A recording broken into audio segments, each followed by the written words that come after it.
ET. This is going to be so good. Laggia, of course, a highly technical defensive player, plays incredibly well on the defense.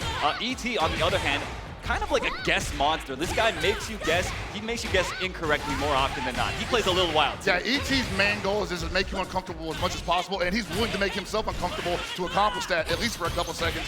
But it's hard to do that, like you said, against Laggia, who was just so used to playing, you know, from a position of strength, from a defensive position, and you gotta also understand these guys probably play each other all the time in multiple other games. Yeah, absolutely. I mean, both guys coming from a KOF 14, KOF 15 background, so must have a lot of experience with each other, with each other's styles.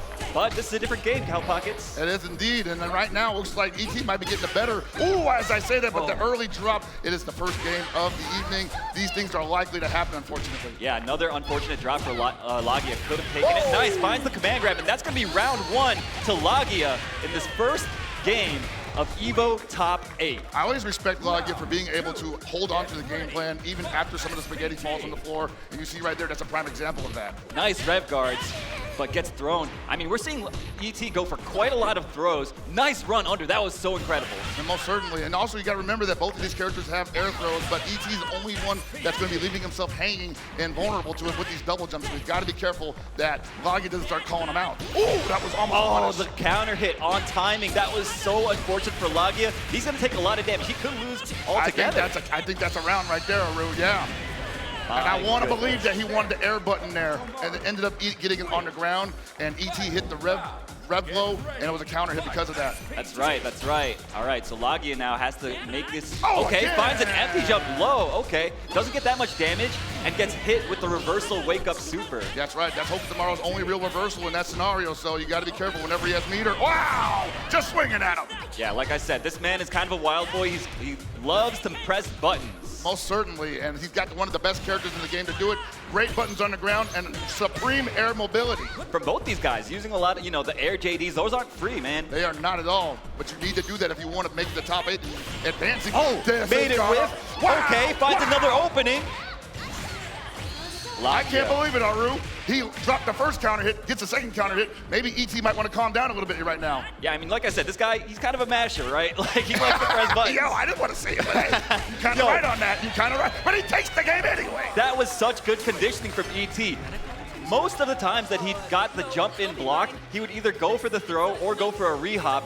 On the very last interaction, he goes for the low, catching Laggia, trying to move away, trying to jump, whatever the case may be. That is world-class level conditioning coming out. Can't agree more. And that was a close one. It was a squeaker. One small adjustment could shift it in the other direction in the second game. And that's what I think Laggia is thinking about right now. Where did it all go wrong? I mean, because I had him dead to rights in the corner, and then all of a sudden I'm getting killed mid-screen. Happened so quickly, I don't think I have had a chance to analyze it. And now ET playing on those insecurities with the opening round Zanakin. The story of this matchup really is playing around Hokutomaru's incredible air mobility. Unique, one of a kind for this game. He gets the double jump, he gets to air feint, and stall his air momentum. Oh my goodness. Okay, big drop. And a huge jump over the throw. This is going to be what Laggia needs to potentially get this round back. Yeah, I don't want him to be too frugal here. Wow, the down C finds the mark. He's got to spend some resources here. Oh, nice cross under. Wow, yo, this guy's going left, right, center, like everywhere, every which way. And just like that, he takes this round. Two identical setups, finding pay dirt in the most integral moment of the round. That is what Laggia does best.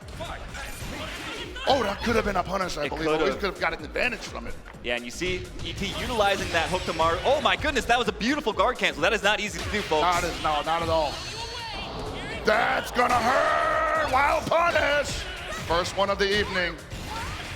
And yeah, ET in a lot of trouble here. So much damage on the board. You're going to get a hard knockdown in the corner, and you got to be careful of the Rev command grab. Looking for it. CDP, big punish, counter hit, link into it. Didn't go for Rev on spinning, unfortunately. Breaks it. You got caught again, mister. Laggia is putting out hitboxes at just the right exact frame. His timings are immaculate at the moment. He's kind of he's figured out when ET likes to press the offense, when he tries to take back his turn. And Laggia is just setting traps for him all day. That DP feint, or that DP break rather, just catching him on the offense. Yeah, it's such a great idea for him to be going for that the DP break, because if ET is going to possibly try to jump, if he's going to try to press a button, the worst thing he'll probably do, it'll trade or it'll just get hit. He won't be able to just defend against it if he's in the air. One thing I noticed, Laggia going for the rev guard almost every time that ET goes for a jump in, and that makes it so that he can't JD.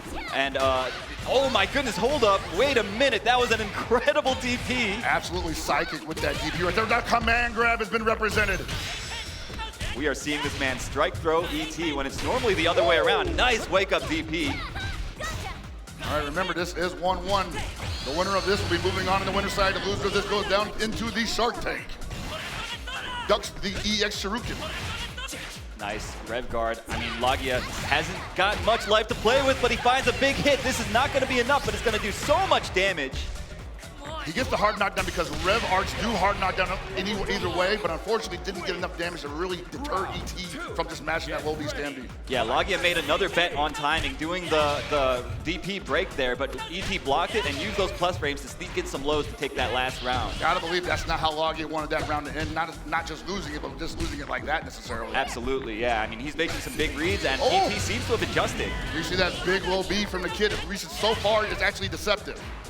ET has only had one throw attempt punished, by the way. I mean, in this game, so much of your damage comes from reading the throw and jumping over it. So far, Laggia has not found much success. And I gotta believe it's because Laggia is so committed to the rev guard here, and it makes it harder to take the button. That's a big punish, but he drops and didn't believe in the link, and now he's in so much trouble. He had to guard cancel that. He's gonna have to do that possibly 4 more times because there's absolutely no reason for ET not to just do lame, safe pressure here. Laggia, though, I gotta say, his defense has been incredible the last 20 seconds or so. He's gonna need it. Oh, and the empty low, that was incredible. That is such a huge gamble on ET, and that's what he's so used to playing.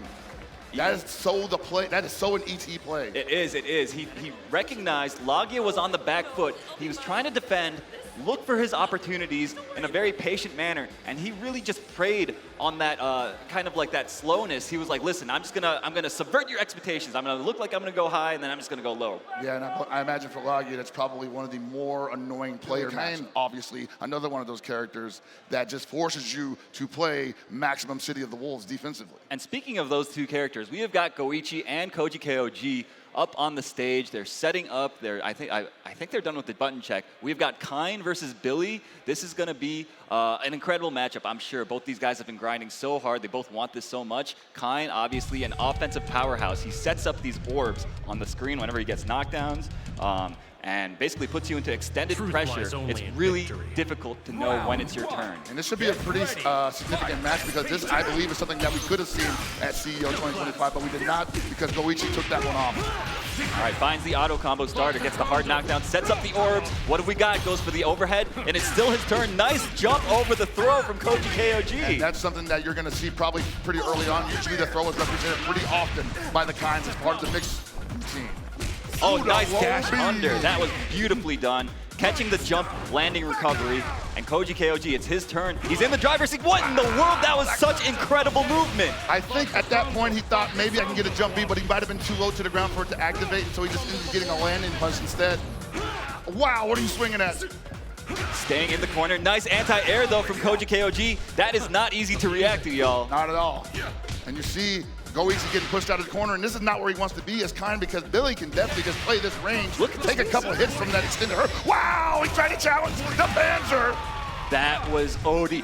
Goichi, he just sends it on that, gets the counter hit launcher on timing, basically. Noticed that KOG wanted to press a button there. I mean, he probably thought like, well, whatever, even if he blocks it, it's a neutral skip. I get to rev excel into the Lanza anyway. The throw bait, huge throw bait, paying dividends here for KojiKOG. Gets the knockdown, no, drops the combo, and taking a huge punish. I don't know what he wanted there, but he's paying for it now. He's not gonna lose the life lead, but he is hard. No, the Rondo explodes at the perfect moment, and now Goichi in complete control of the second round. That was looking mad melty blood, bro.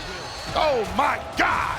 Getting the huge damage. My goodness, this character is out of control. Koji can't believe that happened. He's like, whoa, where'd my health go? I can't believe it either. I thought we had, more match to commentate, but here we are. Okay, they're just going right back into it. Goichi looks mad focused, bro. Scaling is a funny thing, my friend. Yes, sir. Oh! Word? Extended hurt box again. I think maybe Koichi's been studying where the belly buttons possibly are most vulnerable if he swings too far away. We are seeing such impressive matchup knowledge on display here. Remember, this game is mad young. It's like 3 months old right at this point. These guys have labbed and practiced so hard to get to this point, man. Yeah, and it's only, like you said, 3 months old. There's still so much ground to cover, but dude, you got to be able to win Evo. And the moment he gets to close D, but he didn't believe in it. And now I think Koji might be a little shook. Oh, nice anti-air. Koichi, his defense was looking a little shaky for those last 3 or 4 interactions. I think so too, and like, by the grace of God, he's still on the screen. How many times he's gonna try to throw bait and Koichi's just not gonna bite? That was incredible. Okay, finally finds him standing. Not a kill yet, but one more touch should do it, and he's just gonna super out of the command every time. Don't test him, he'll try it at least once. The overheat, finds the overheat, gonna JD all this, and now it's basically his game. Throws out the double fireball, finds Koji jumping, almost no way out of that situation there. Yeah, that is a checkmate situation because he can't, like you said, JD, when you're in overheat, maybe he thought he could thread the needle by hopping in between them. Also managed to save the super bar, because if he just sends out the super from that range, that's also a checkmate. That wasn't a counter hit, so that pole vault didn't end up finding the mark. Dude, Koichi, I mean, obviously, we talk about this guy's defense. This guy's hold up, hold the phone. Woo-wee! And Koji, once again, not ready with the punish string. Yeah, got a little too far for the close D to come out. Getting the hard knockdown with the throw, getting another throw. And that's got to be rough because, you know, those little mistakes happen and Xian gets to take so much advantage of a situation like that. And you see the hyper that's there, making sure that the Billy doesn't get overheated for blocking the entirety of that super. These JDs, though, gonna save a lot of rev bar for him. Yes, okay, managed to save himself from overheat with those 2 clutch JDs. Not enough yet, Aru. Not quite enough. Another amazing JD from KojiKOG. This defense is out of this world. He's fighting, he's trying to get out of it, but no! Big whiff, but he got hit by the falling Lance. Is he gonna catch? Is that gonna catch? It's not enough to kill, I believe, but this last hit does so much damage. KojiKOG's defense bailing him out of certain death. And a huge, hold on, he whiffs. whiffs. Too slow, oh my God, that's so unfortunate. The jump C was just a little too slow to punish the Rev Panzer. That was so insane. He played like the best round I have ever seen defensively. Koichi like, yo, my bad, bro. My bad.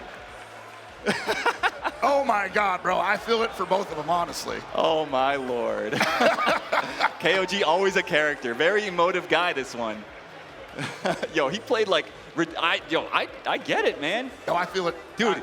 He put it all on the line with that last round, seriously. He played, like, you cannot oversell just how well he played. He's about to write a very sternly worded tweet that amounts to buff jump C for Billy. Please don't.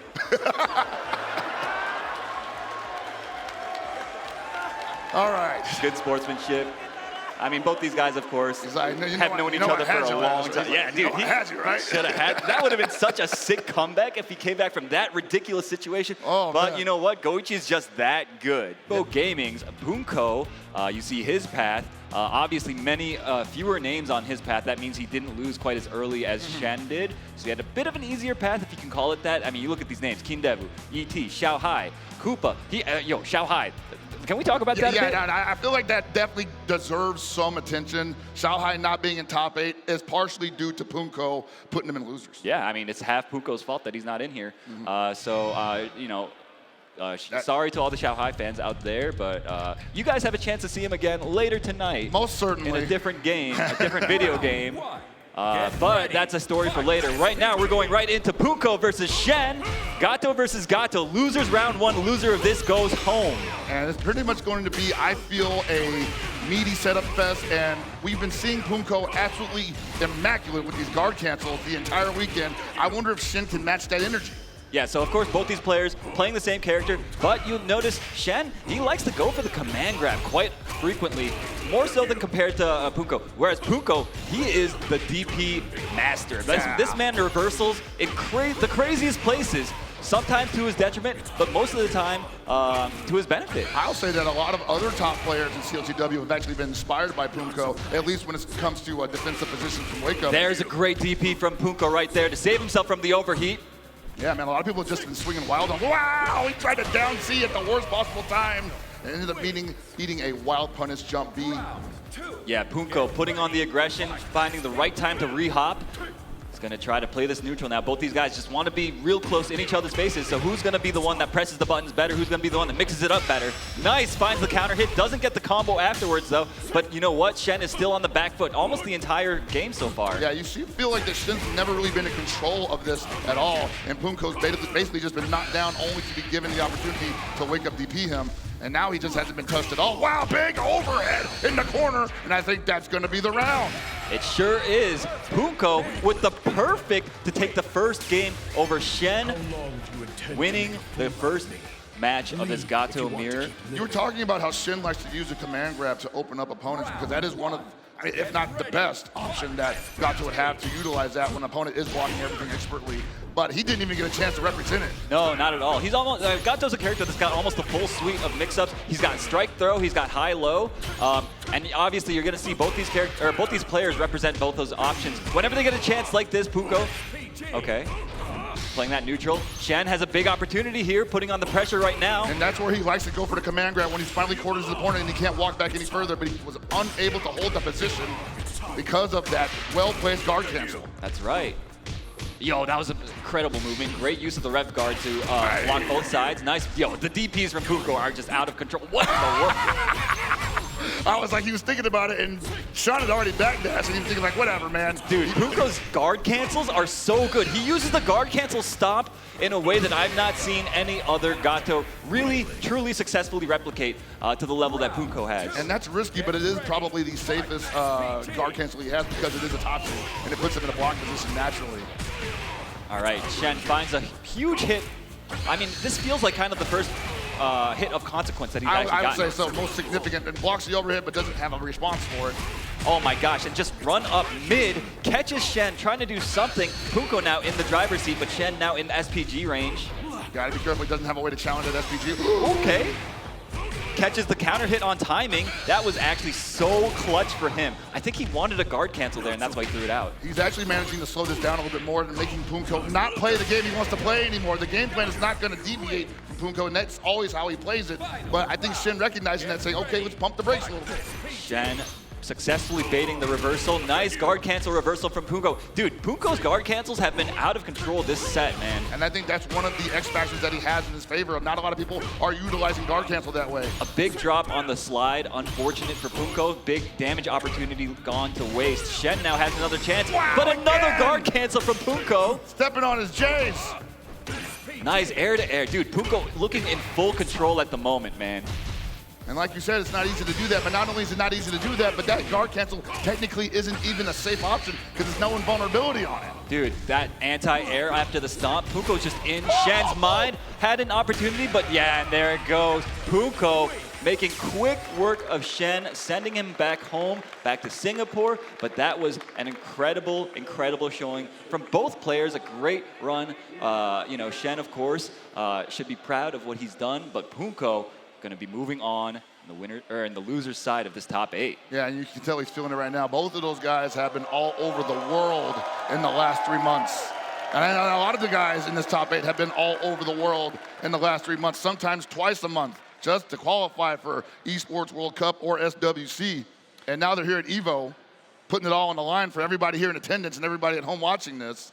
And for themselves too, right? Mostly for themselves. These guys, they all want this so badly. All these guys, you look at this top 8, these are some old men, bro. Yes. These guys, they've been at this for a long time. They're like, yo, let me come back. A little bit of salt in the beer. Maybe I got time for one more rodeo. You know what I mean? Hey, like, man. So these guys, they all want one more before they you know, maybe ride off into the sunset, potentially. I think this is a great game to really put them on even ground, all these different champions of different games from different eras, honestly. Yeah.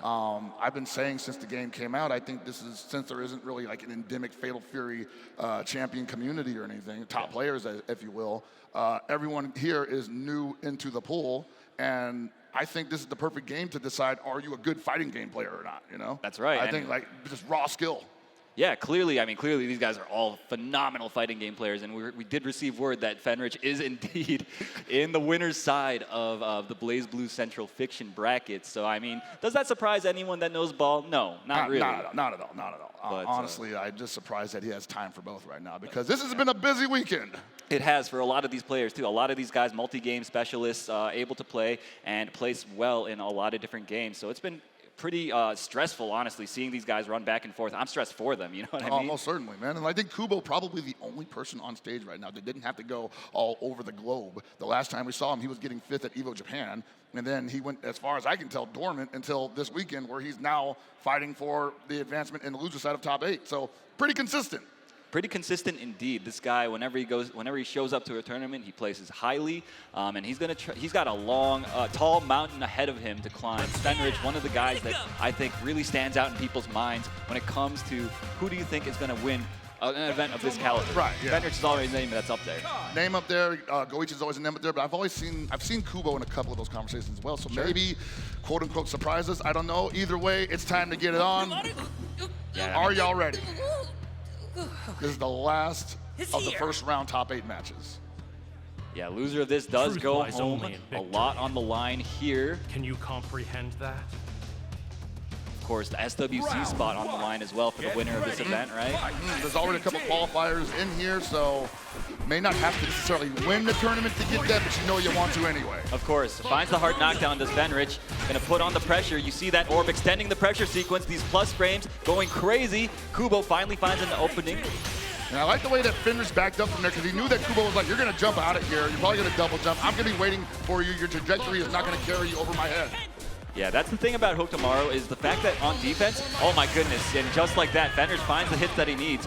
On defense, Hook Tomorrow has to kind of block it out very honestly. He does have a bar now for the reversal available to him, but this character, if you can get him to stop jumping around, you can potentially put the hurt on him. And at the same time, it's both risky and smart to utilize that against Kai, because Kai gets to stop his offense at any moment, and you have to catch him when he's trying to lose it.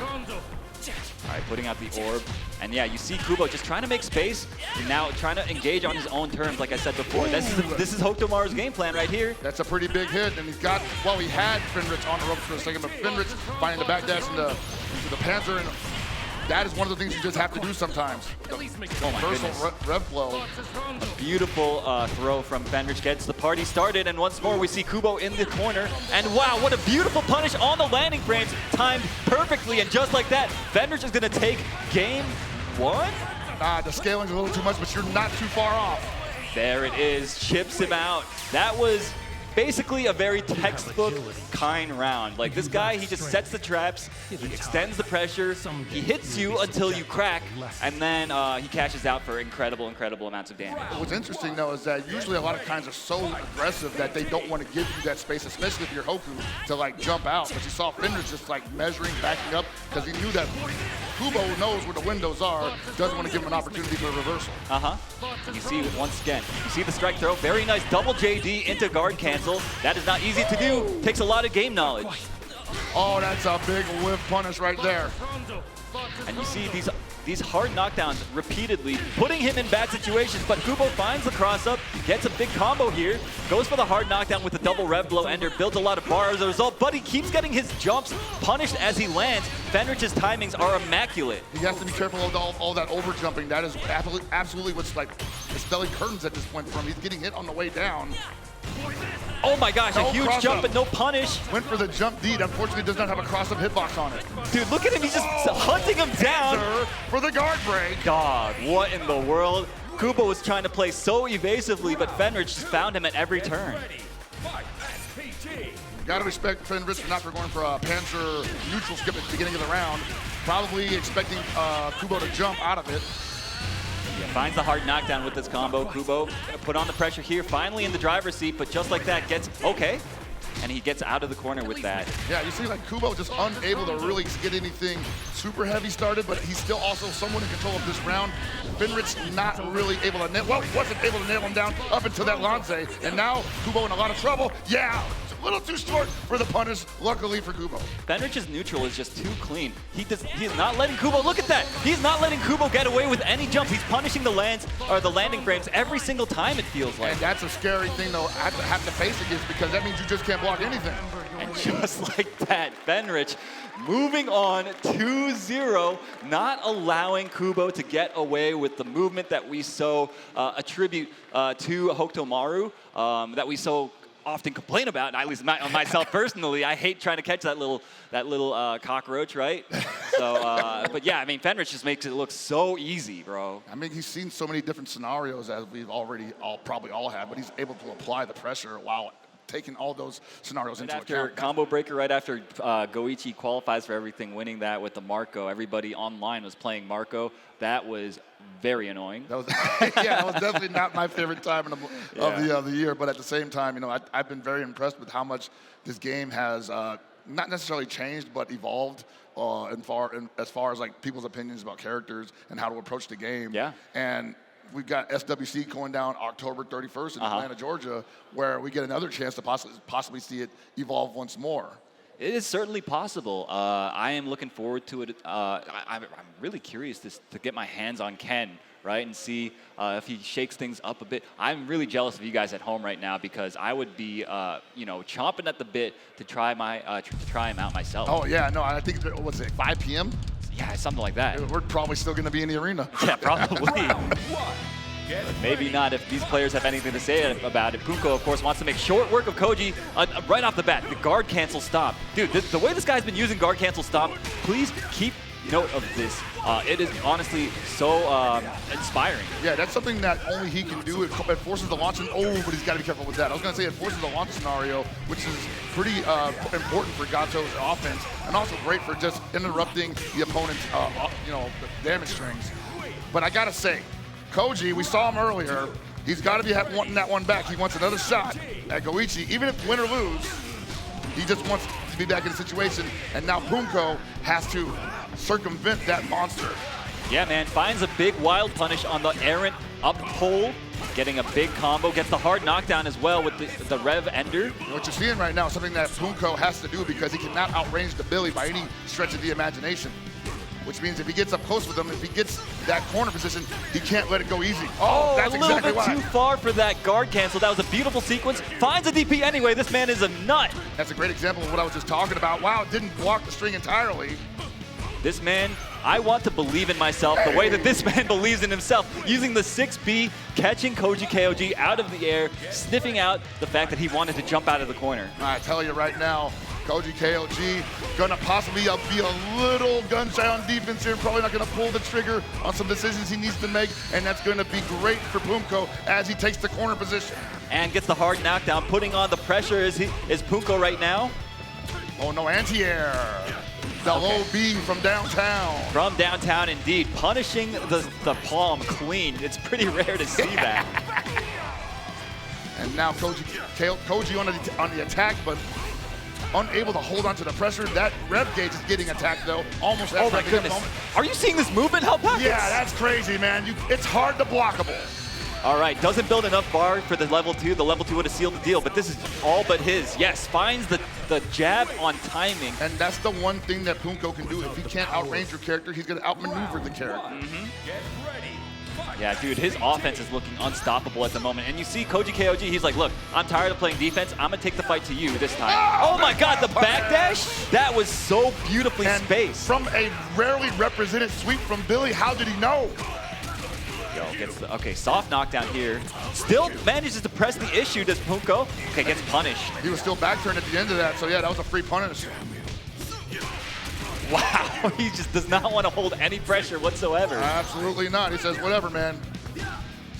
You leave that window for me, I'm definitely going for it. Checking the dash with the down A. Whoa. Okay. Didn't believe. Dude, another guard cancel stop. Poongko, it is just firing on all cylinders right now. And that makes you afraid to press a button, man. And chasing the backdash as well with the 6B. Dude, this guy is playing a mile a minute.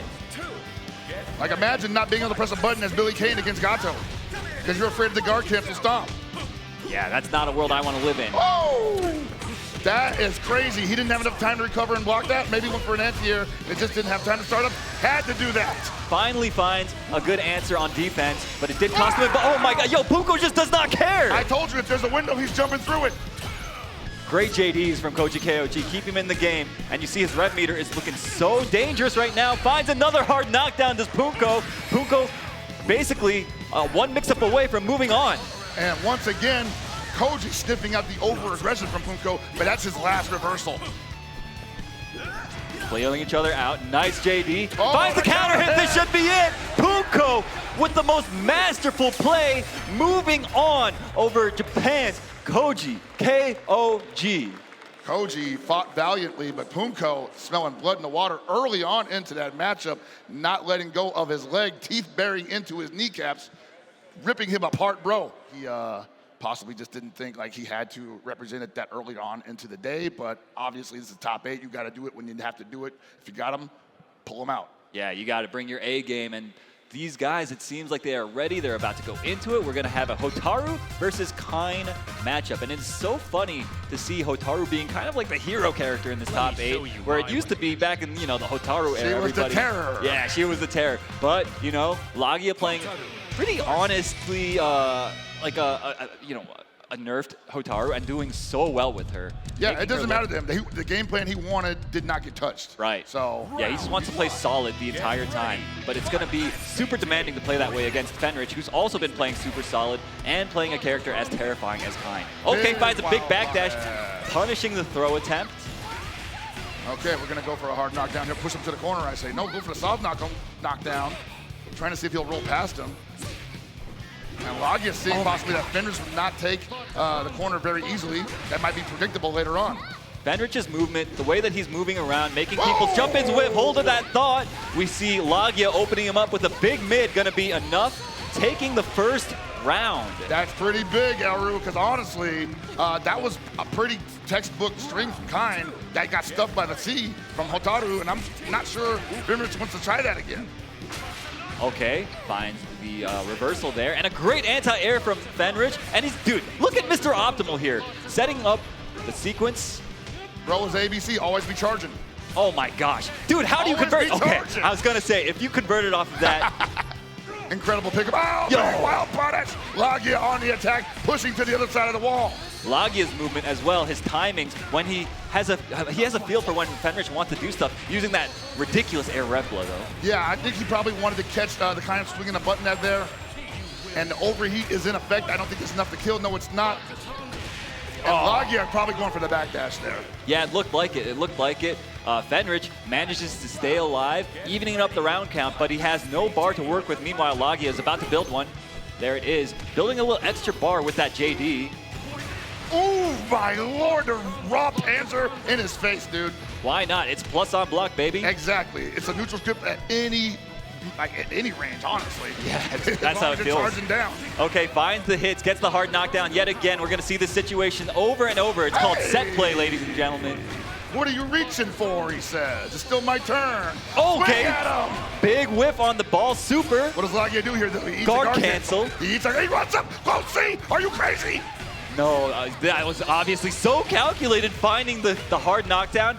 Strike throw. Oh, the whiff on the close D meaty. That was so, Laggia was on layer 2, layer 3 even. He did delayed close D. Meanwhile, Fenritti just instantly backdashes, expecting a throw or something of the like, and gets paid out for that big defensive read. That is a guess situation, or rather a read, as you said. Honestly, as long as the Kine is not in the corner, he always has an option other than Lanze. That's right, that's right. All right, Fenritti up 1 against Laggia, but that was a hard-fought game between the two of them. Yeah, I definitely like what Laggia was showing us there, but I also like what Fenritti was showing us. It's just unwilling to not let go of the pressure and always charging. Great pickups off of random hits. But Laggia, no slouch in that department as well. But he's dropping the combo. That was a little unexpected. That was a fairly easy combo, I'd say. And this is where the instability seems to be coming in, where I see Laggia possibly cracking early, and that DP is a great representation of that. Yeah, man, you cannot give Fenritti any opportunities. You need to get those hard knockdowns. You need to put the pressure on him rather than the other way around. Otherwise, there is no hope. And it's rough, too, because you think, man, he's got such a life lead. Why wouldn't he just press his luck there, right? It's no skin off his back. And Fenritti still just playing safe. Oh, my gosh. Backdashes into the fireball. And, dude, he gets the... That's rough, bro. That's rough. That is crazy. Are you kidding Optimal. me? That's a wrap. Oh, my God. Going down like that. That was one bad defensive decision. That's all it took. My word, what a character. There ain't much you can do about it, though, right? The rondo's there, you backdash into it, and he's like, dang, thanks for the gift, brother. Thanks for playing. See you next year. All right, looks like these players might be ready to go. Yes, I'm hearing word in my ear that that is the case. Yes, you see the sportsmanship between these guys. They have probably run into each other like 8, 9 times by now. Now they're practically roommates at this point, Yeah, man. Spent the last 3 months together. Basically. So yeah, it's been a crazy tournament season for this game, and we're here basically at like the capstone event of it, or at least one of them, right? Most certainly. And we're seeing the Billy on the ET side. Okay. Bro, he just gets jumped over instantly though. Yeah, so ET, classically known as a Billy player in the KOF spectrum of SNK fighting games.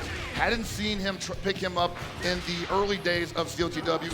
Whipped it out at EWC and wasn't that successful with it, but still managed to find some pay dirt. And now we're seeing it again in EVO 2025 Top 8. Ooh, the huge read from Goichi. This is what I'm talking about. He just, on defense, he is always so good at maximizing the situation. He's like, yo, I think you're gonna do this. This is the option that makes you hurt the most, if I'm correct. Now ET just second guessing how he's going to approach this, eating a flame. Yes, indeed. Oh my goodness. No he wasn't charge, ready. though. No, Yeah. Rare drop. Oh my gosh. Goichi there. Yo, both these guys just kind of mistiming the throws right now. Maybe the nerves are starting to get to them. Winners finals, of course, first to 3 set. Nice, good containment from ET though. Yeah, entirely possible that, one wrong move could possibly throw Goichi Oh. off balance, and that might be it. He's going to be out of SPG. He took a lot of risks there. He staggered his pressure in such a way that he was vulnerable to mashes, but Goichi, of course, playing so patiently. And What in the dude? Look at these JDs, bro. Yeah, he's recognizing that Goichi is prepared to JD all of that. And so the remedy to that is staggered pressure. Word? The timing. Goichi tried to dash under, but stayed in front. ET so happy to oblige with a full combo to his face. Oh, almost had something there, but that might have been too far away for confirm. Yeah, you seen that 2B get represented? How many throws is this guy gonna tech, man? He's the best at it, man. His defense out of this world. And My God, ET dude, right now is just like, again. hey, why would I do anything else? This guy is a nut. He's just like, listen, I know you want to advance here. Let me just put out this ignorant ass option. Dude, you can't JD it, right? You had to hold it. Yes, indeed.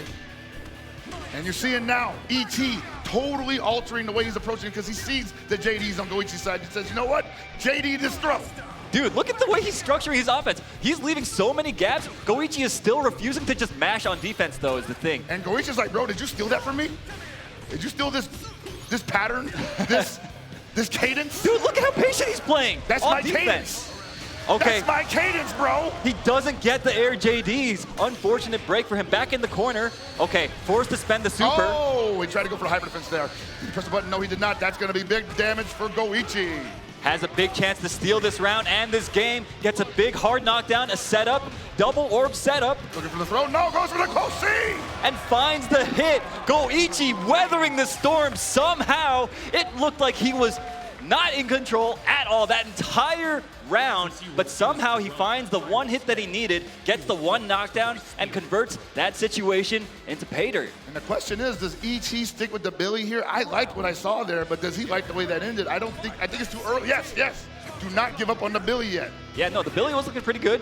Okay, he could have punched a little bit harder, but it doesn't matter. Finds the throw. All right, Goichi looking a little bit more active on defense already. We'll see if that keeps up, though. Wow, gets opened up by the staggered lights. Yeah, this Billy was an absolute problem with the staggered pressure for Goichi. He had been JDing everything that had been airtight up until that point, but the moment that ET just started slowing it down just a little bit, Goichi felt, or at least looked like he felt a little lost. Nice punish on the landing frames using Billy's gigantic down B. And once again, it's happening, the strike throw game. And now Goichi's just fighting for his life, swinging on wake up. Yes, sir.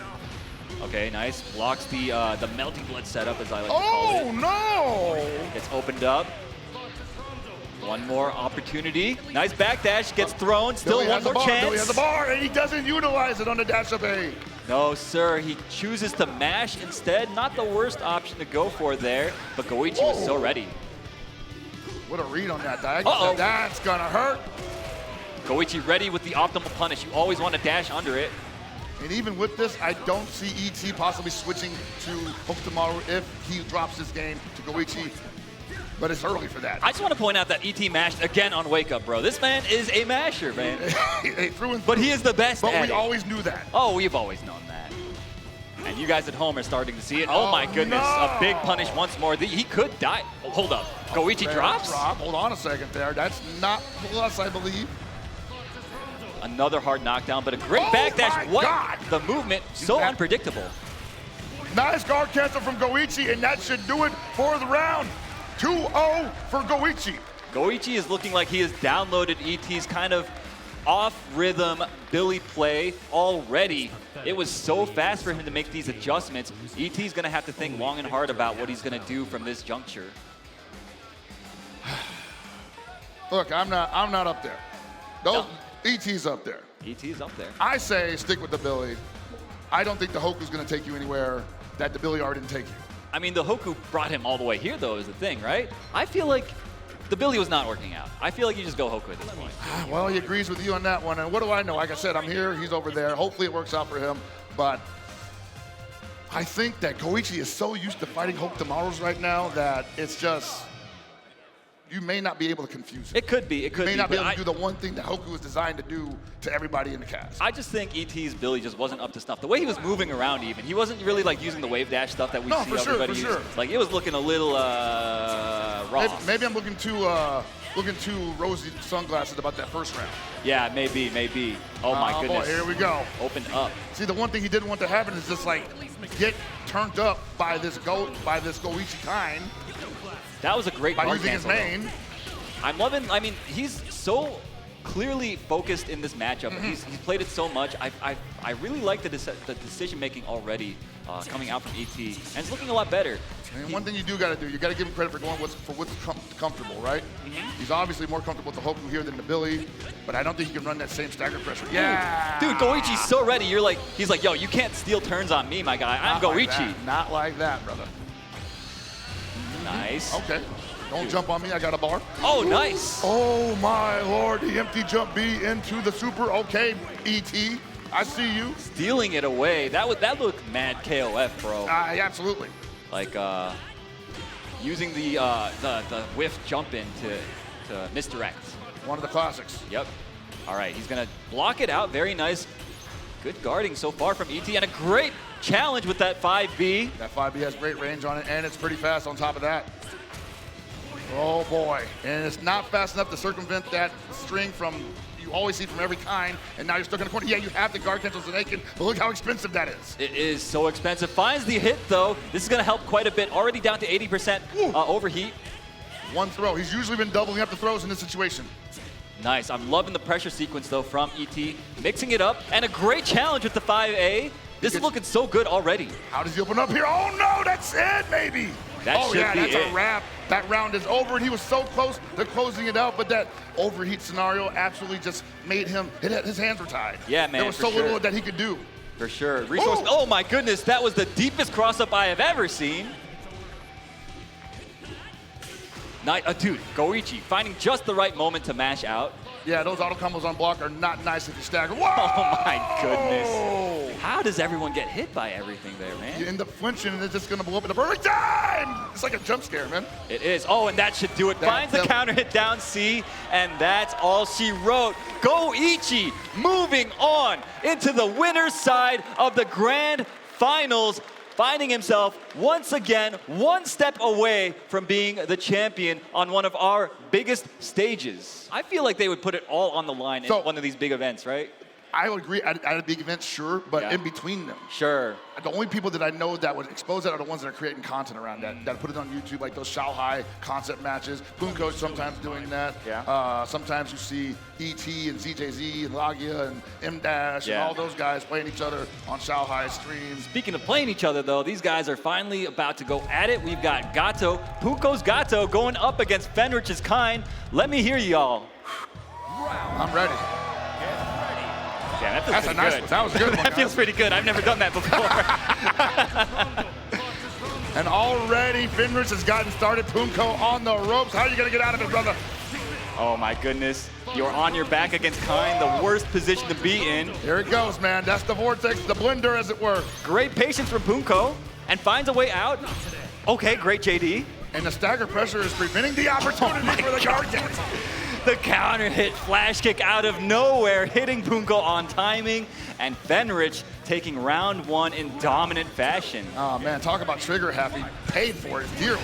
Oh no! Once more getting counter hit launched by a special. Poongko finding himself once more in this familiar corner. In his face, man. I don't even want to call that disrespect. That's just immaculate setups. It is indeed. We've got Kine doing his thing, you know, setting it up. Nice! Wow, that was really brave from Poongko. Yeah, I think that was his only real option because he wasn't going to go for a DP from that distance.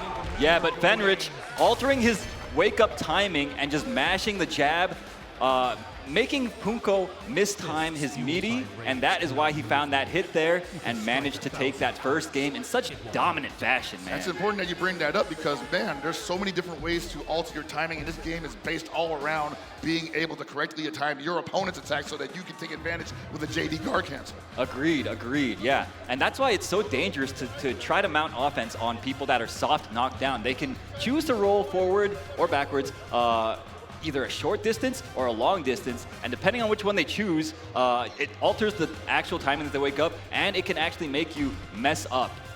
You guys, I'm sure, are familiar with that mind game. Yeah, and like on the wake up players' side, they could just wake up in rev guard. One thing that you haven't seen Poongko try once in this set so far.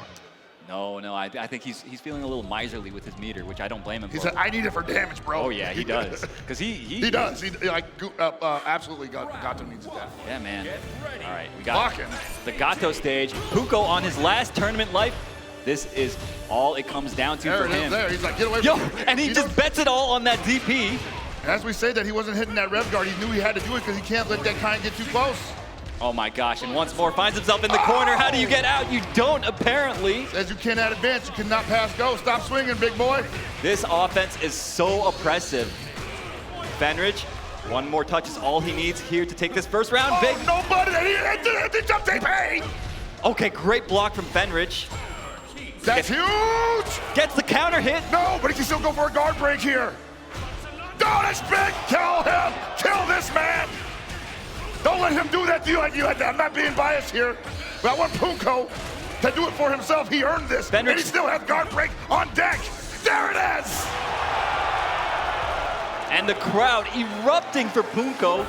That he needs more rounds like that is the thing, and he had to fight so damn hard for that. I mean, did we come here to see a match or what? You're absolutely right. Okay, blocking it out. Great defense from Poongko so far, and a great guard cancel, JD. Absolutely beautiful from Fenritti there. Might be the turnaround he needed. Great blocks from Poongko. That's the second time he stuck up that far B there, just trying to check whatever Fenritti is throwing out there. Might be a little telegraphed, though. Oh my gosh, runs into the 2C, but no super behind it. Poongko, one more chance. Cannot get hit here. Oh, no, Wanze.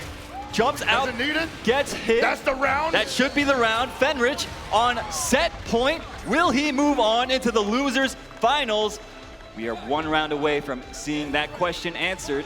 You gotta believe Poongko wishes he could destabilize that offense with a guard cancel stomp, but it hasn't been able to get represented once. Oh no, with 20! That would've been huge. Oh, he got him on the downs! This damage is gonna get scaled a little bit, but I still think he holds on to the corner. The back dash to avoid the overhead. And he's jacked up right now. That rev guard is screaming. He needs the JD, gets wild punished. The flash kick finds the mark, gets hard knockdown. That rev gauge is about to get topped out. This might be it, Held Pocket. I think it is. He's got it. He's got 2 bars. That's a wrap. Thank you for coming, Poongko. We'll see you next year. Fenritti moving on in such dominant fashion. Drop the payload on him. Felt like Poongko never had a chance to get anything started. Fenritti just picking all the right spots to go in, putting on the pressure, and Poongko just could not get out. It wasn't even like a speedy one. I feel like Fenritti just, again, staggered the pressure, like you said, and went fast when he needed to, slowed down when he needed to. Poongko was able to destabilize him once, and it was beautiful. But after that, Fenritti just said, okay, we're not going to give you that look ever again, and I'm also not going to give you that guard cancel you've been enjoying doing all weekend. Fenritti going to be moving on. Yo, give it up for Fenritti, y'all. Destabilizing, aggressive, reads-based player. He plays a little off rhythm, and that, I think, is such a good strength, especially being able to play and have such a success at this level. I think it goes to show like the caliber of this guy and how smart he is. All right, they're going for that. Oh, they're going straight into it. I could have sworn it was going to be a button check, but oh man, the counter hit off the gate. And we're seeing the Billy again. Using the high dodge, again. going under the mid. You're gonna see that sometimes in this matchup. I kind of wonder if the Billy shows up strictly in a 3 out of 5 scenario. It could be. I mean, it could also just be like, yo, ET's thinking, yo, I've played these guys mad times before and my Hoku just isn't cutting it. Let me just try something new. Right? That is a real possibility, yes. Anyways, Fenritti taking the first game with a perfect. It's going to be on ET to show him something that he ain't seen before. Destabilize him, make him uncomfortable. The extended hurt box gets clipped by the Flame. Nice JDs from Fenritti. Can't keep it airtight against these characters, man, or these players, rather. They are very good and very dangerous with the JDs and the guard cancels. No follow-up on that close D. Unfortunately, gets clipped by the 2B. You're going down, mister. You did the online special, bro. The double rev blow. My word. Yo, wow. The huge dash up whiff punish. ET taking a ton of damage here. Fenritti getting the setup. You guys love it. You guys know it. And look at this. He's just going for the guard gauge. He's going to be stuck there for a minute. Even if he guard cancels, even if he goes for the hyper defense, he's going to be stationary. Whoa! No extended hurt box there to be caught. Nice sweep. That was a beautiful option from Fenritti. Okay, gets mashed on. ET, signs of life here. And you ain't never seen a man more brave than a Billy player when he mashes 2B. Okay, finds the hit there. ET actually messed up the auto combo that would have sealed the deal for him, but doesn't matter, finds the hit. Rounds even up, and okay, great full dash up front. And I think we're seeing that 2B more because he knows that's the only thing that could probably snuff out whatever Kai's gonna do in the midsection. Yikes! That was so smart, using the armor from the rev blow to make the flash kick whip right through him. And you're almost up 1, ET. Oh man, the empty jump throw, hello! Oh my There's God. a big guard cancel. This is his only chance to turn it around. If he loses hold of this offense, I believe ET's gonna go up a game. ET does have super now. He can go for a reversal. Fenritti needs to be careful, and he gets chipped out. Maybe just hit at the end, going for a hyper defend. That was his only option. Yeah, he did not want to get chipped. He did not want to spend too much bar on rev guarding. I don't blame him, but he mistimed it, and it goes to show you how difficult it is to execute at this level, even when you're a player like Fenritti, who is kind of like a robot when it comes to this stuff. He's got so much experience using like JDs and stuff because of Blaze Blue. Oh man, we're gonna have a whole podcast about how non-standard the pressure is between characters in this game, but that's really the story of the show. Agreed. Billy offense is just at a different cadence. Nice, finds the throw, gets the hard knockdown. ET gets another chance. Look at the movement though. My man's is. Oh, okay, shut it down. All right, gets knocked down. ET does have a bar. That was just a late throw attempt. He already had it up. He had already performed the low dodge.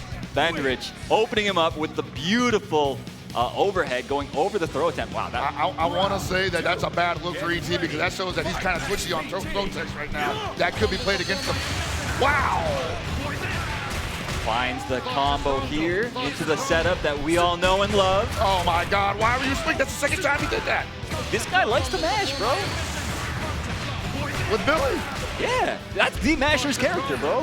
Oh my God. Oh my Lord, that it a just perfect? gets opened up. Another No. perfect going the way of Fenritti, evening up the score 1-1. Oh no. This is how the train starts.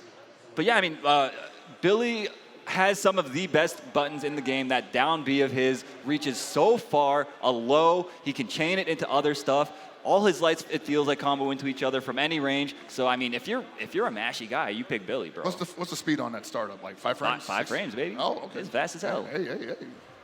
Not fast enough to block to get under that rondo though. No, sir. Yeah. Okay, we got the Hoku tomorrow coming back out. He was like, all right, I got the one game with the Billy. That's all I could really ask of this guy. Hit the bench, you've done your job. I wonder if he gets up a game and then loses another one. Do we see a third character finally? I highly doubt that. I mean, it's so demanding to play any of these characters at this level. I feel like, Certainly is. yeah, asking for a third character out of these guys, especially only 3 months into the game, that feels kind of like a tall order. Nice smash. It's gotta be Kevin. Yo, that just sick.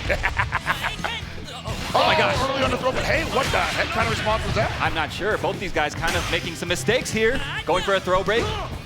That might be the kind of destabilization that ET was looking for though. Hold it down B, stuffs the attempt from Kai. Nice. We're seeing a little bit of big swinging from Fenritti here. He's not entirely comfortable. He wants to get back on that offense and hold the corner pressure. You gotta hold on to that low B though. ET's really been good. Oh my gosh, finds the hit with the close A. ET taking round 1. Oh baby, this is how ET likes to get started sometimes. He gets you with a couple of really simplistic hits. and then you feel like you have to block low every time he walks in, staggers the mid, and you're swinging at it, and you're eating the counter hit. Not quite. Oh my lord! Are you serious? This is what we're talking about, y'all. The ET is kind of a madman. Yeah, vintage ET right now. That ain't Hokutomaru, that's Chin. That's K-Web 13 Chin in his hands right now. Yo, nice double guard cancel. Okay, once more on the ground. You guys know what it is. Oh, he gets opened up by the pressure sequence. Fenritt's gonna take this round just like that. 1-to-1 rounds. ET, though, has the meter advantage going into this final round. Absolutely, and I think Fenritti might be a little worried, though, because he's like, man, this guy will catch me with a couple of breath flows when I don't need it the most. And I don't want to be too aggressive because I'm going to eat metered responses. Nice, stays in front, gets the throw. This is kind of the hallmark of ET's game plan, is this situation right here. He just jumps at you, makes you guess, but a bad sloppy jump gets punished on landing. Like you said, Fenritti getting onto the offense, but messes it up. And that rev gauge was almost at 70%. Is he going to attack it? Fenritti may not let him attack it. He might just take the hit. Fenritti is just taking the hits. A sliver of life going for that chip is ET. Yes, he couldn't block it anymore. Fenritti running out of bar for the rev guards. His only out at that juncture was to get a just defend or a hyper defend to negate the chip damage. He didn't have it in him. And ET 2-1. This would be, in my opinion, a bit of an upset if I saw ET move on over Fenritti, man. I think based on characters alone, most people would agree with you. ET, though, playing out of his mind. Great tech from ET. Oh my god, punishes the bad dash under attempt from Fenritti. Where do you think you're going, man? There it is again. Finds the counter hit crumple. And that was just a guard cancel rev blow. It was. Look at all that bar he built from those rev blows, too. ET, look, this man is rich as hell at the moment. Oh my god, again! That is crazy! I think, dude, are we seeing Fenritti crack? That was not a good option. No. He was trying to zero frame super, but it's such a risky thing to go for against Hoku, who can just change his jump arc like that. And most certainly didn't get a counter hit there, but doesn't need it. He got the hard down mid-screen. He called that out with the rev throw from all the way out there. ET is just psychic right now, finds the throw. It's all big reach. It's all big reach now. What you gonna do about it? Fenritti on the back foot for once. No way, it was too high. He got punished on the way down. Still alive, needs to get out of the situation. Oh my god, he's just doing it. He's got so much rev to work with, and he countered the super with a rev blow. How did that happen? I have no clue how fucking. That's not supposed to work that way. This guy is crazy, bro. The way he used those rev blows that round was nutty as hell, but it all worked. Yo, ET, yo, give it up for ET, yo. That was some crazy ass play. I mean, I want to believe, but Goichi is looking so strong. Plus, that guy was my pick, you know, at the beginning of the segment. Yeah, you gotta let that rock, absolutely. I gotta make sure he wins so I don't look so stupid. I think it would be okay if he went down to ET here. I think I definitely agree. They say, Aru, you are a smart gentleman. Not like that, no good hell pockets. Thank you. And don't disparage yourself like that. Not in front of me, bro. I love you too, that. Okay, we've got the players here getting situated. I mean, this is a huge match for both of them. They want to make sure everything is just right, that they're focused, that everything is in its proper place. And it seems to me like we are about to get into it. Let me hear y'all once more. EVO 2025 Fatal Fury City of the Wolves Grand Finals. Goichi versus ET. That's right. You and over half the audience voted for Goichi to take this all the way, and so far he looks so good for it. But ET just had one of the best games of CLTW I've ever seen him play. Okay, we're getting things started with the throw conditioning right off the bat. That's a hallmark of ET's play. He wants to go for the throws. He wants to make you fidgety on the defense when he gets you into block stun so that he can open you up with those lows, with that staggered heavy. But he's also been fidgety himself, getting hit by a lot of rondo pressure that he did not have to take like that, just there. Look at that. That's going to be the round. That optimized combo, Goichi snap with a snap of his fingers, taking the first round just like that. Yeah, no, so that's the manual explosion that not a lot of people see often because you usually don't see them go for this. So that was very direct, very deliberate on Goichi's part. All right, you see him trying to space him out, trying to zone. Use those teleports to keep him guessing as to where he's going to appear. Trying to run a beep out. A big wild punish. Managing to get Goichi to guess wrong on defense right off the bat. You gotta think that that's gonna be sticking out in his mind. God. The empty jump low, opening up Goichi, the master of defense. And you know these kinds always be charging. That is a very dangerous option to go for as Hoku. And Goichi not pulling the trigger. Oh my gosh. Gonna pull the trigger here. Oh no, drops the combo. Doesn't matter. Yeah, right. Finds the hit. ET once more in the blender. Yeah, ET can't hold on to this much longer because he's gonna get guard broken. There it is. And this is, it should be enough. Should be the game, yeah. Goichi, textbook kind play. Going up 1-0 just like that against ET. ET kind of thinking about it, kind of pouting a little bit, got to get that drink of water in. And I think what's really the difference here is that we're not seeing a lot of the guard cancel options from ET in those very high pressure situations. Goichi recognizes that also, so he's not at all lamenting on the pressure in that scenario. No, not at all. Right, going right back into it, and a sloppy jump. He backdash out of it, gets it back anyway. And it looks like ET already losing one of his best tools, the Rev Blow. And once again, not JDing anything, and I'm not blaming him for that. It's very hard to do, very difficult. But you need to be able to do that against Kind in that situation. Using the plus frames to once again get that throw conditioning in. We saw already he successfully throw baited Goichi before. Oh my goodness, he just gets hit and converted. Yeah, look how much damage that last hit does because you failed that hyper defend. It's over. Okay, he was going for the strike in that situation. Nice fight, sneaks in the low after the run. He needs 3 more touches. Oh, that's the big one. Oh! Finds the shimmy, gets the whole entire combo. This should be enough. ET taking the first round of this game 2. I want to say the second time he did that setup where he gets the counter hit, then goes for a vertical jump. It acts like he dropped it, and the opponent goes for a throw tech, and he gets a wild punish. Yeah, you got to think Goichi's going to start adjusting to that, but ET might be a step ahead of him. That's the type of guy this guy is. He lays traps. That's so hard to see, though, because by the time it's already happening, you've got counter hit. What if he decides to go in with the counter hit finally? ET is so good at the double JD into guard cancel, really bailing him out of these situations. But of course, it is so expensive. Baits at the close C with the double jump. What have we got here? He's got a bar to spend. He spent it. It's over. Looking for that close C again, possibly. No! Get away from me, he says. Wasn't your turn yet. Nice tech from Goichi. A huge read from him. He's got another chance at life. A great air JD. Any amount of chip will kill him. Look at these JDs from Goichi, man. He's just sitting there. He's got no meter to... Oh, no! Are you serious? Why would you do that? And just like that, he is in danger of losing the entire damn round off of that. He's got no reversal. He's got no reversal. That rev gauge is screaming. It's overheated. He's gonna get guard broken. Oh, the run under OP catches the landing frames. ET.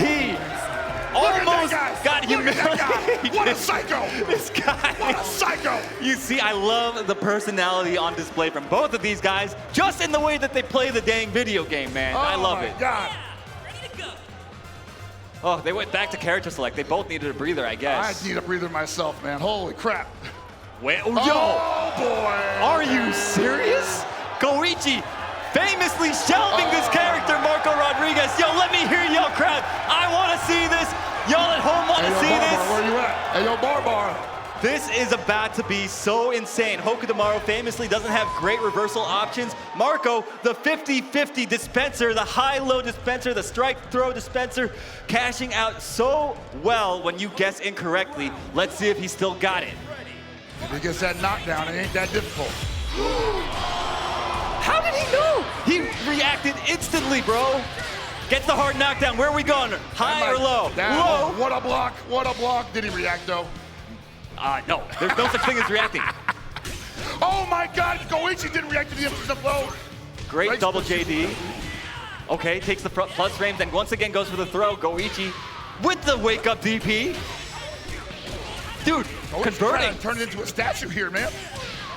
Hold up. Finds the hit. Gets to the hard knockdown. What do we got? Okay, goes for the shimmy. What a challenge from ET. Says they got a 4-framer. You need to be faster than that, brother. Goes for the empty low, but great defense from Goichi. Oh, what a punishment. He did flip, but he just goes for a throw. Yo, ET finding the gaps, breaking the guard of Goichi in all the right places. Goichi hasn't really been able to get the Marco game going. I don't think ET knows what he's going to do next, man. He certainly doesn't, bro. And that's what's so wonderful about why. Oh my God! Yeah, the guard cancels an Aiken. Dude, wait, can ET react to everything just like Goichi said he could? I don't know, man. Well, maybe he says that you can react to it, I can't. Hold up, gets hit with the overhead. This is gonna hurt, gets the hard knockdown. Goichi gets another setup, goes low, great block from ET, has another opportunity. The low profile put him in range for the throw, that's so smart. And the great mash from Goichi, catching ET, trying to advance forward. ET needs to get this very pivotal game 3. Finds the throw. And that SPG is rapidly going away for Goichi. I'm not seeing much response from Goichi here off the throws. No throw text whatsoever. ET's hiding them perfectly. Great backdash. Oh my God. The air feint. That desperation from Goichi right there. The hidden gear. Waking up with the 4-frame button. Goichi mistiming his offense. Is his Marco looking a little rusty to you, Hell Pockets, or is that just me? I mean, that's definitely, I got these new Zinni glasses and it looks pretty rusty to me, man. Nice block on the overhead, but a great rev blow mash out of ET, and this guy is looking poised for the reset. Is he going back to Kine? That was a risky gamble. He's thinking about it. He's still got another set to give. Yo, ET, the tongue is out, bro. The goat tongue is out, bro. The tongue is out. That means he's feeling comfortable, bro. And he knows he's scamming some W's right now. All right, we've got back to the character select. I hear the music. We've got the Kine hovered. Yes, you know, honestly, as much as I love watching the Goichi Marco, I think this is the smarter play if he's trying to win this damn thing. Where he's most effective. We got to go where he's most effective. Yeah, absolutely, absolutely. Can't blame him. But you know what? ET has done it before. He could do it again. All he needs is one more game to reset this bracket. What? Okay, a huge read right off the bat. Great backdash from Goichi, and a great response. Finally, the response that Goichi was looking for because he's been getting countered by that for free almost the entire game. ET has been getting away with murder, mashing that rev blow, all top 8. Goichi finally making the adjustments, finds the hit, puts him on his back. What have we got? This is a big adjustment for Goichi right now. Manual explosion of the Rondo. Hold that pose, brother. And you saw ET was getting fidgety. He saw that rev meter revving up, almost getting overheated, and that's why he felt like he had to do something there. Oh, the jump back beast. What? What were you swinging at? Oh, this is huge. Exposing Goichi's fidgety defense, getting the big combo, going for the meaties. Oh! Wow, leaving a perfect frame trap there with the down B. Jump A, jump A, baby. Forgot about it. Dude, his reads are out of control right now. Finds the throw. ET is 1 round away from resetting this grand finals against Goichi. I gotta feel like Goichi does not want that to happen because this is looking like a steamroll right now. Big opportunity and he drops it. He missed it and he's a super. ET's reads are just out of this world. This man looking extraterrestrial as hell right now. Oh my God, he just gets hit by the down C. He had to slow it down somehow. But that rev gauge is almost at overheat position.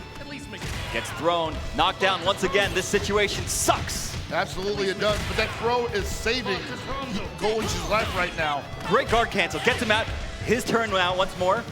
Okay, great block from Goichi. He did it. Oh, see, he tried to do it again. He tried to throw bait. You're right, and Goichi made the adjustment. Nope, not your turn yet, brother. ET on his last life in this round, gets overheated. He has 2 bars to work with, trying to zone him out, throwing the shuriken, going for the teleports. What's he do here?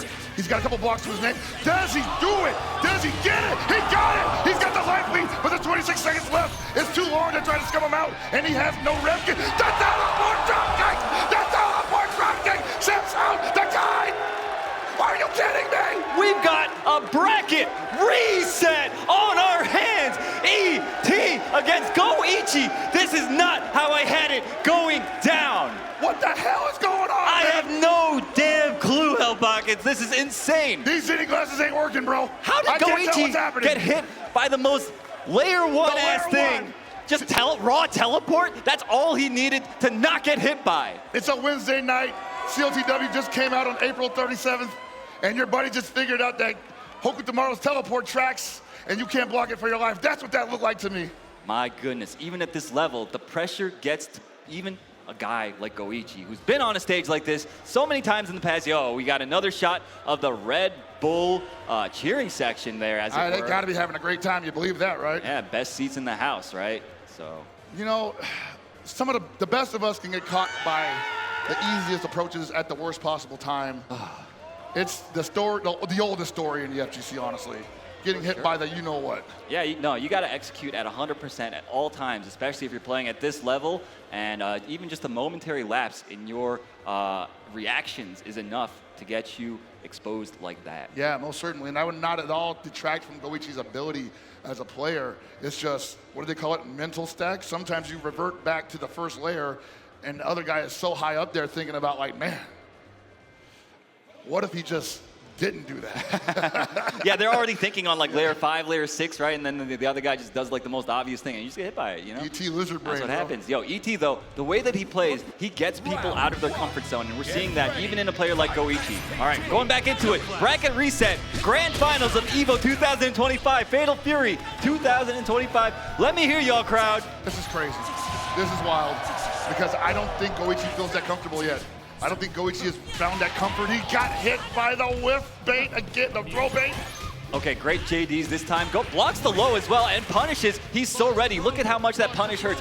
This situation, okay, he's blocking it out. Oh, and he gets throw baited at the last moment. You take that throw bait, sir. And then, like, that was probably the first tech that ET had gone for in that sequence, because he had gotten thrown 3 times in a row in the previous set.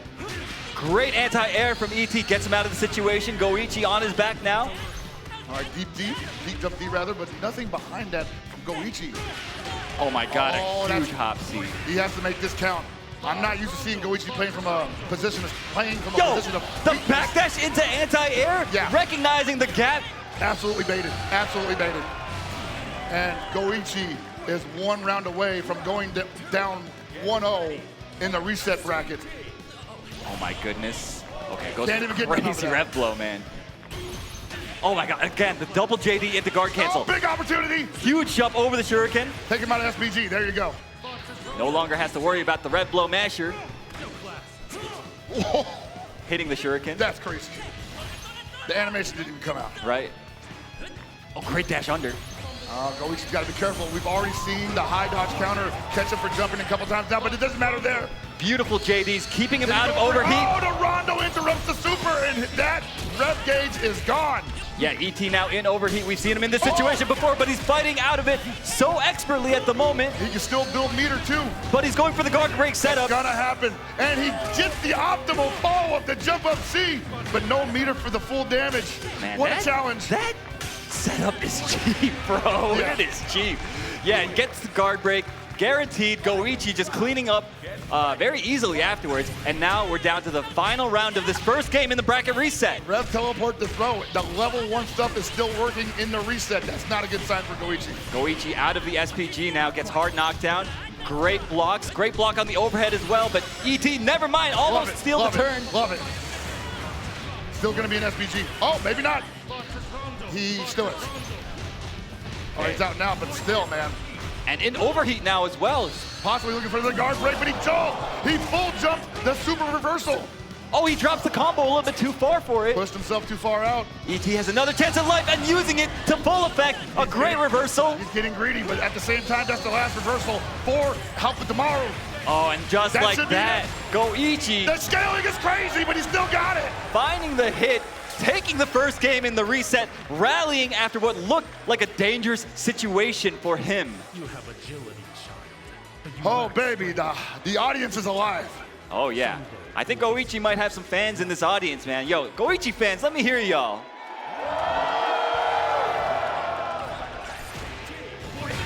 I'm sure the chat's going crazy, too, because they all voted for him. Oh, true. Yeah, 51% of y'all. And Goichi turning up the thrusters. ET might be out of gas, you think? juice. Might be out of juice. That was a lot of brain power he just expended for no my gain. God, and this for pressure. no gain. The way Goichi is just turning on the aggression right now, ET was so not ready. Normally he's so good about finding the right moment to mash, right? But Goichi just did not give him the opportunity. It just did not present itself. Is the champion gassed? Okay, great punish, but drops the combo. What? Word? No, no way. Dude, no way. No way. what was that Rude. sequence? No way. No, come on. Okay, ET, 55% red bar, gets a huge jump. Okay. Lucky break for Goichi. Still managed to get his own somehow. He's gonna get overheated in this next sequence. 99%. Wow, what a way to cool down. One more available. Two in the chain. Oh! A beautiful Again! anti-air, setting the trap for Goichi. Goichi jumping right into it, and now it is once again the final round in this game 2 of the bracket reset. I want to say both of these gentlemen very good at playing what you would call jazz with your character because they're converting the most random hits into optimal damage, but back and forth. Virtuosos, if you will. Yeah, both these guys for sure. Spacing each other out. Okay, Throw. sneaks in the throw. On Goichi of all people, another one. Oh my God. Brother. Do it again. Oh! What? Master of defense, who? This guy just gets opened up by mids all day? Goichi thought, hey, he probably won't do it a third time. He's been doing crazy stuff like that all night. Look at the defense though. Again, blocking it out so patiently, undeterred from his patience. Lance. Looking for that counter hit Lance. Gotta believe that would change everything right now. Oh, he's the low beat on the landing frames. Okay. Still looking for the Lance, most likely. Not going for a throw in that situation. Oh my gosh, a double jump gets him out of the situation. Oh my God! And see, that time it worked because the timing was better. He has a And chance the to spacing steal was this. better. He has a chance to steal this Hell Pockets. One more knockdown. Don't get hit by this orb. Oh, he didn't explode at the right time. Great block on that. He didn't cancel that into Lance. That must have been nerves, because whenever you see that, you always see the kind go into the rev flash kick, get those plus frames. I don't know why he has those plus frames, but he has them, you know? But that time Goichi didn't go for it. ET ties it up 1-1. And great recognition from ET to do it in that moment because as you know, that I know, that he knows, that Goichi knows, it's supposed to be plus after that. Yo, these rev blows, my God. Like, what in the... How do you even play around this? I mean, people do it all the time, but sometimes it's just a high pressure situation. And I want to say, usually people respect Goichi a little bit more than that. Usually the people do, yeah. But, I mean, ET, I don't think respect's in his dictionary. You ain't wrong about that. Nice, anti-air. No conversion, though.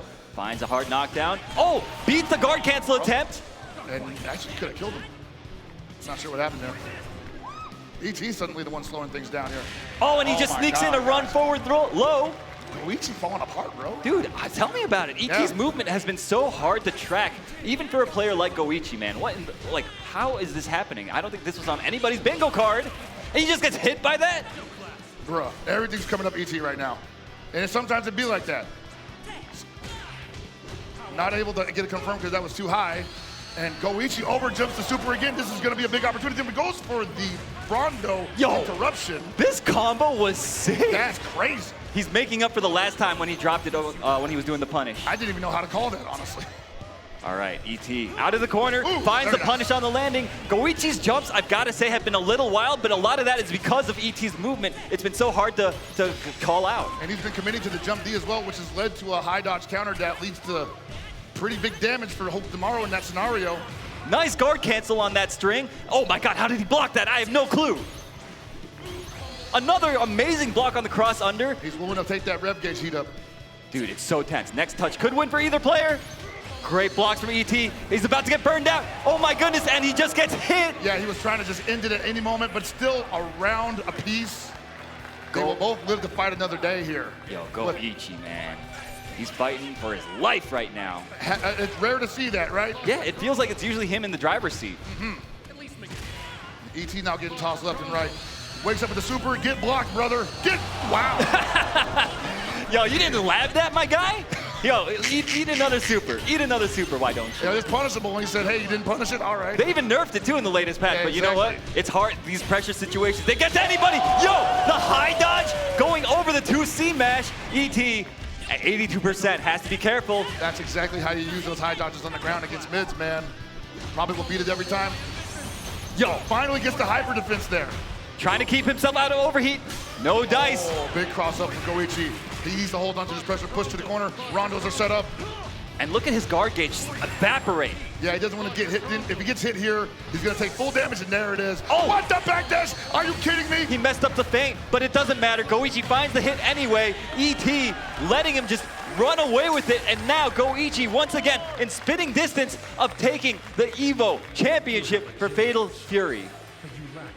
Once again, I can't call it. Once again, it feels like anyone's game because Goichi has gone up a game, and then ET has reached down deep and found some absolute insanity to spread all over the floor. This might be the second coming. These guys, they are playing their damn asses off. Okay, finds the crown hit crumple. You had better keep your stuff tight against ET when he is in SPG mode, my guy. You can't be too creative with that. You have to just keep them guessing. Oh my God! Again with the throw base setup. Exposing Goichi on defense. How often do you hear that? Hey, bro, we're on stream. Everybody's gonna see this. Not in front of the baddies. ET taking the first round with a perfect. He needs this game to stay in the running for this tournament.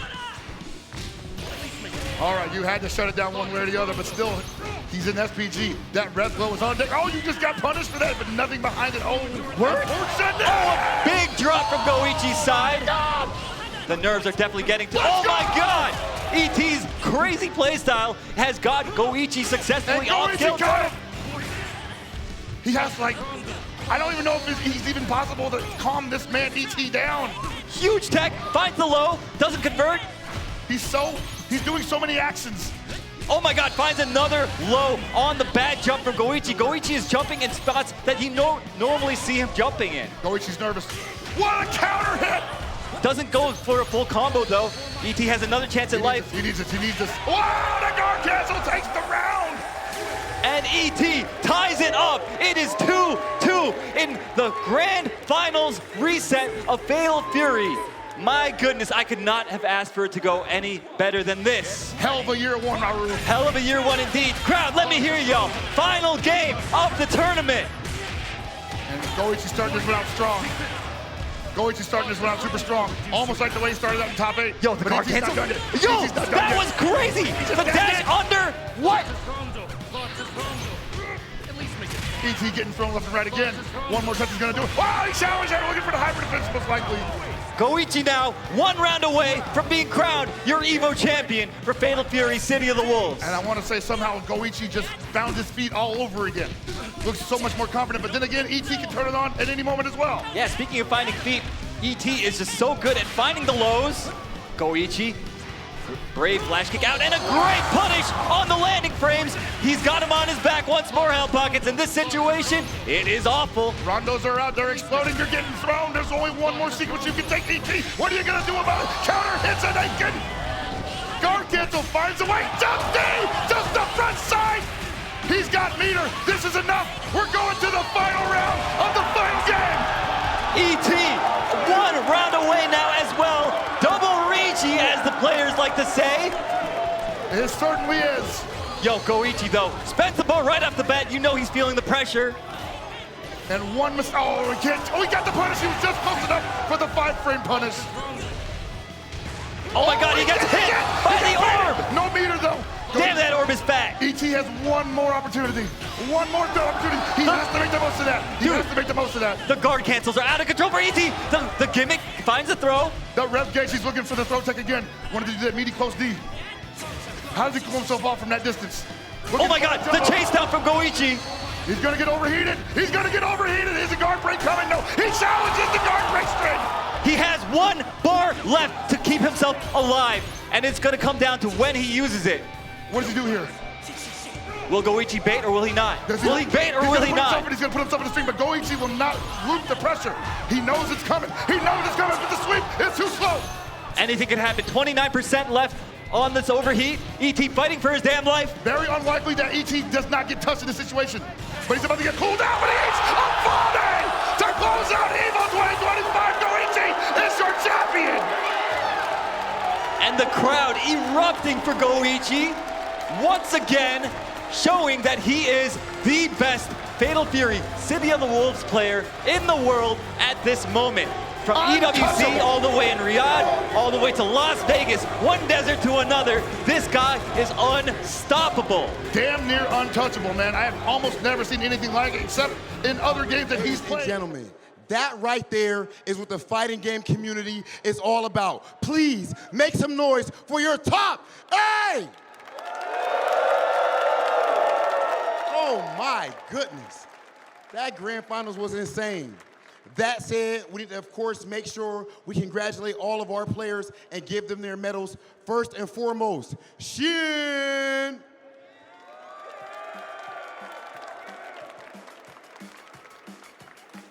tied for 7th place, of course, Evo champion. Also tied for 7th place, Kubo.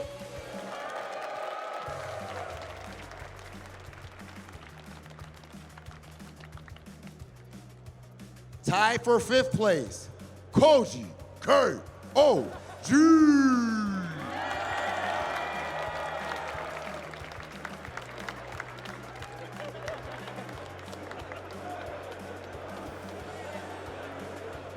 You gotta love that man's energy.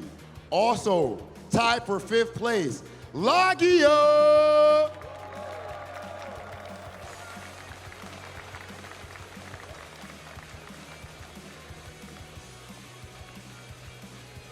And 4th place, you know him, you love him, the legend, Poongko.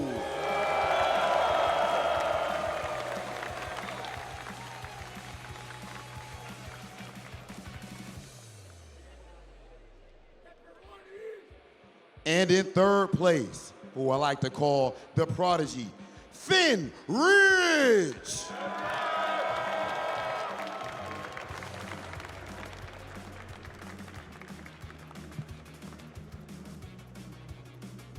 And in 2nd place, multi-time champion. Ladies and gentlemen, you saw that grand finals in the reset. Put your hands together for E2!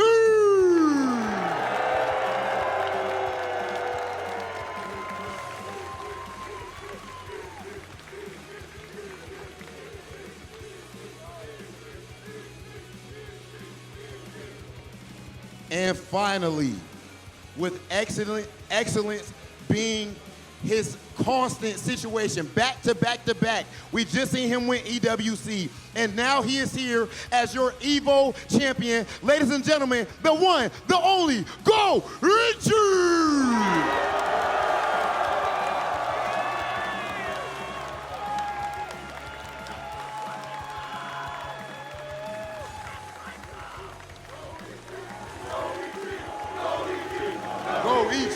Go E.G. Go E.G. And now, for our top 3, we do have something very special. Nacon has provided fight sticks for all of our top 3 competitors. If we could please get those to the stage.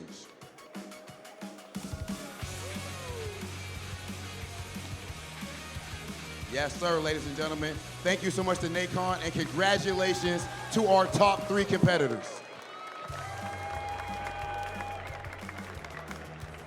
Now that said, there is also something else very special. One of these competitors, yes, give him that stick away, E.T., because we got something else for you. He said, why are you taking my stick? Because we got something else for you, brother. This man did just qualify for something extremely important, the creme de la creme. This man has officially qualified for SWC.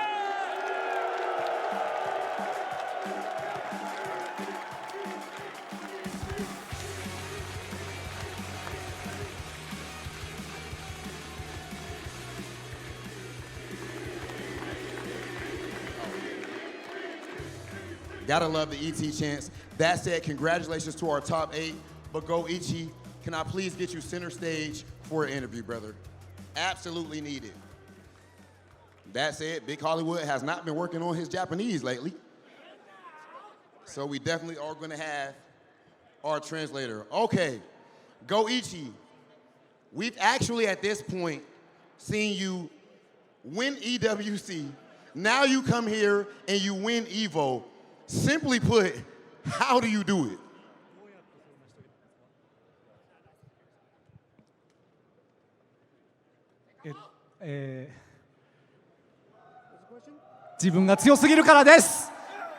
It's because I'm too strong.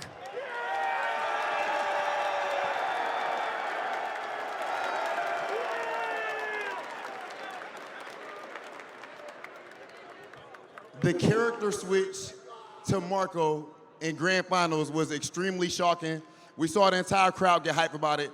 What was the mentality behind that character switch? Were you just trying to hype the crowd up, or was it a strategy? そうですね。やっぱりET 選手がすごい乗ってて、ただ自分も相手の手癖とかそういうのをしっかり見て最後対応できたなという感じですね。So it's really a fact that ET was really on the roll, but I was really trying to see what his strategies were. So by really being calm and trying to see his strategies, I think I was able to win through it. Okay, and one last thing, ladies and gentlemen, before we get to our end, I have to ask, do you have a message for all of these adoring fans right here at EVO Las Vegas? いつもありがとうございます。優勝したぞー。 Thank you always for your support, always. I won!